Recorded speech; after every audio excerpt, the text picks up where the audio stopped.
Sige pare. Okay, handa na. Oh, sige. Nakakaibigan, nandito po tayo ngayon sa hallway ng Sito dito sa 9th floor kung saan ating inaabangan ang pagdaan ng dalawang atleta. Yan po, nasa likod ko po, kinakita ninyo si The Snake Man, Jake Ruiz, at ang kanyang kasama, ang kanyang makakalaban na si Rally, The Body, Chavez. Ano bang matutunghayan natin sa laban? Well, actually, inaabangan ng mga fans, no? Gusto nila makakita ng dugo. Gusto nila makita ng mga sumasambul na dugo mula sa ilong.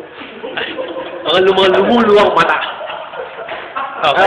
Ano masasabi mo sa kondisyon nga ni Rally, The Body Chavez? Ang masasabi lang sa kondisyon ni Rally, The Body Chavez, napakalakas ng kanyang conditioning sapagkat siya itinrain ni Freddy Cockroach. Siya yung nag-train. Tinrain siya ni Freddy Cockroach. At kay Jake naman, kay Jake Ruiz naman, Jake the Snake Ruiz. Jake the Snake Ruiz, lagi siyang nag-training at nakita ko na yung kanyang practice, no? May kukumpara ko siya sa isang kabayo. Kabayo, napakalakas ng mama na yun. Kaya abangan natin yan, okay? Abangan natin. Nandito tayo sa elevator, dito tayo maalis. Dito pa rin tayo sa elevator, at parang hindi, pababa na po tayo. Mga kaibigan, ilang floors lang po yan. At, documented ang puta. Okay, papalabas po tayo.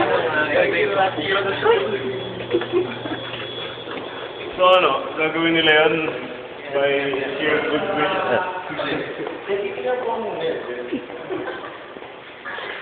Fight of the century.